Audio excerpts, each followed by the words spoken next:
MLA Chirri Balaraju వాహనంపై దుండగులు దాడి చేసిన ఘటనపై పోలవరం డీఎస్పీ సురేష్ రెడ్డి స్పందించారు. దాడి జరిగిన సమయంలో ఎమ్మెల్యే చిర్రి బాలరాజు వాహనంలో లేనని క్లారిటీ ఇచ్చారు. ఎమ్మెల్యే బాలరాజు ఇంట్లో ఉన్నట్లు డీఎస్పీ స్పష్టం చేశారు. అయితే బర్రింకలపాడు గిరిజన సంక్షేమ ఆశ్రమ బాలుల పాఠశాల సమీపంలో ఈ దాడి జరిగిందని చెప్పారు. దాడి సమయంలో కారు వెనక అద్దాలు పూర్తిగా ధ్వంసమయ్యాయి. ఆ సమయంలో కారులో ముగ్గురు ఉన్నట్లు పోలీసులు తెలిపారు. ఈ ఘటనపై స్పందించిన పోలీసులు కేసు నమోదు చేసి దర్యాప్తు చేస్తున్నారు. పోలవరం ఎమ్మెల్యే చిర్రి బాలరాజు కారుపై కర్రలతో రాళ్లతో దుండగుల దాడి అని దాని మీద ఇమీడియట్గా మేము సమాచారం తెలియగానే మేము ఎంక్వైరీ చేయడం జరిగింది. దీంట్లో ప్రమాద సమయంలో ఎమ్మెల్యే గారు కారులో లేరు, ఎమ్మెల్యే గారు ఇంట్లో ఉన్నారు. నేను ఎమ్మెల్యే గారితో కూడా మాట్లాడటం జరిగింది.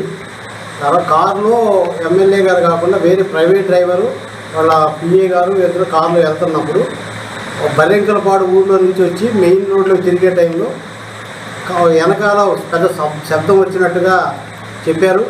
అప్పుడు కూడా వాళ్ళు చూసుకోలేదు. కొంచెం దూరం పోయిన తర్వాత ఆగితే కారు వెనకాల అద్దం పగిలినట్టుంది. ఆ చుట్టుపక్కల ప్రాంతాల్లో చూస్తే అక్కడ మనుషులు ఎవరు కనిపించలేదు.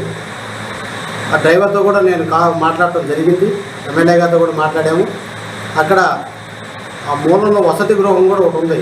ఈ ట్రైబల్ వెల్ఫేర్ బాలుర వసతి గృహం కూడా ఉంది.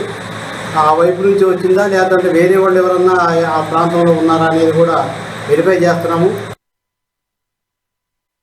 నియోజకవర్గంలో ఉన్నటువంటి కార్యకర్తలకు, నాయకులకు, ప్రతి ఒక్కరు కూడా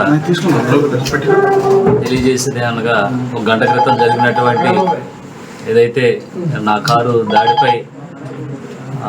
దాడి చేయడం జరిగింది బరింకలపాడు అడ్రోడ్ దగ్గర. ఆ వాహనంలో లేను. దీనిపై ఎవరు కూడా భయభ్రాంతులు గురి కావద్దు. నేను సేఫ్గానే ఉన్నాను. ఇలాంటి చర్యలు చేసే వారిపై తప్పకుండా కఠిన చర్యలు తీసుకోవడం జరుగుతుంది. మళ్ళీ ఇలాంటివి పునరావృతం కాకుండా చాలా జాగ్రత్తగా మేము దీనిపై చర్యలు తీసుకోవడం జరుగుతుంది. నాయకులు కానీ కార్యకర్తలు కానీ ఎవరు కూడా భయభ్రాంతులు గురి కావద్దని మరొకసారి తెలియజేస్తారు. కారులో ముగ్గురు ఉన్నారు, నేను లేను. మన అనుచరులు ముగ్గురు ఉండటం జరిగింది.